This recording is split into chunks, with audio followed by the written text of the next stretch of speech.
अब की बार संसद में अगर कोई जाएगी तो जननायक जनता पार्टी की महिला सांसद बनकर नैना सिंह चौटाला जाएगी। मैं अखबारों में पढ़ रही हूँ कि माताओं के लिए हमारे, चाहे वो देश के प्रधानमंत्री हो चाहे हमारे कांग्रेसी हो, उन्होंने एक राग अलाप रखा है कि मंगलसूत्र।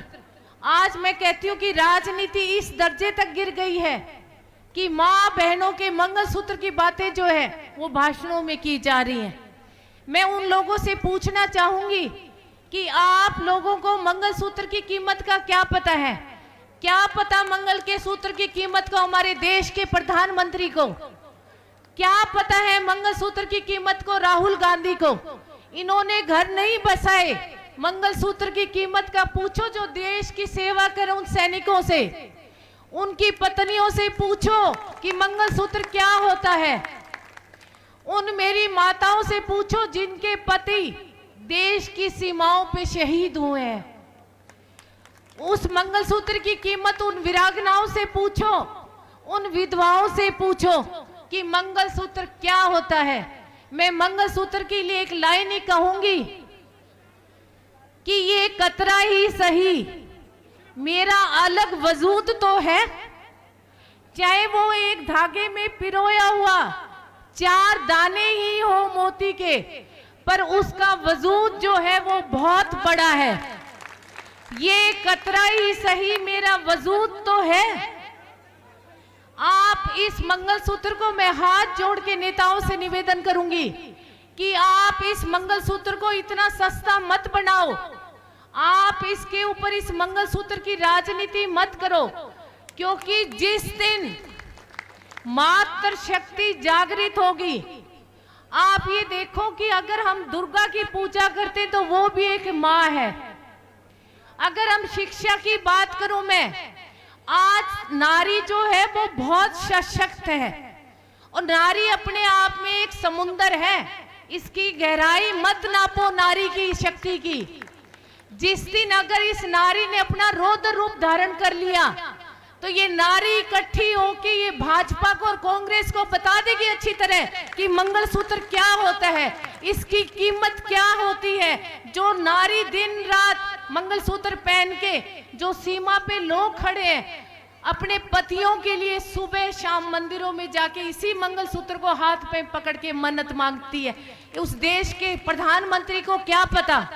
अगर मैं नारी शक्ति की बात करूं, अगर मैं शिक्षा की बात करूं, तो मैं सावित्री बाई फुले जी को नमन करती हूं कि उन्होंने देश में शिक्षा की अलख जगाई।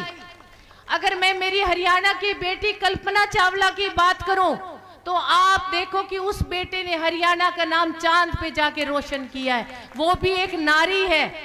अगर मैं बात राजनीति की करूं, तो आज देश के सर्वोच्च पद पर अगर कोई बैठी है तो हमारी राष्ट्रपति, हमारी महामहिम द्रौपदी मुर्मू जी बैठी है, वो भी एक महिला है।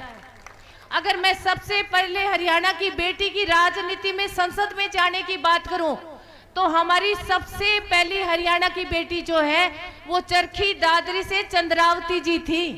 आप सोचो कि उस समय में इतने पुरुषों के बीच में से एक महिला निकलकर चंद्रावती जी राजनीति में आई और वो संसद में जाने का काम किया। अगर मैं अध्यात्म की तरफ एक महिला की बात करूं, तो मुझे ब्रह्म कुमारी की दादी जानकी का नाम याद आता है कि पूरे प्रदेश में 146 देशों के अंदर दादी जानकी ने अध्यात्म की अलख जगाई थी, वो भी एक महिला थी। उनको विश्व की सबसे तेज दिमाग वाली महिला का जो है वो खिताब मिला था। और भी अनेकों महिलाएं हैं। मैं हमारे राजनीति की 2 महिलाओं का नाम लूंगी कि मैं सुषमा स्वराज जी को याद करती हूँ, वो भी एक हरियाणा की बेटी है। और मेरी कितनी माताएं जो हैं, पर जब हम पूरा मैप उठाकर देखते हैं तो मैं एक बात आप लोगों से पूछना चाहूंगी कि इतने लंबे इतिहास के अंदर आज तक हिसार लोकसभा क्षेत्र से कोई भी महिला जो है वो लोकसभा में नहीं पहुंची। हम इतनी बड़ी बड़ी बातें करते हैं कि बेटा और बेटी जो है वो बराबर है, पर मुझे ये लगता है कि कहीं ना कहीं हमारे मन में ये एक फर्क है कि हम पुरुष को महत्व दे रहे और महिला को जो है वो संसद में आज तक नहीं भेजने का काम कर रहे। तो मैं मेरे जितने भी पुरुष भाई बंधु आए हुए हैं, मैं उनसे आग्रह करूंगी कि इतने 67 साल के इतिहास में अगर पहली बार जननायक जनता पार्टी ने किसी महिला को टिकट दिया है तो उसको संसद में भेजने का काम आप लोगों के कंधों पे है। ये अलग जगा दो कि अब की बार संसद में अगर कोई जाएगी तो जननायक जनता पार्टी की महिला सांसद बनकर नैना सिंह चौटाला जाएगी।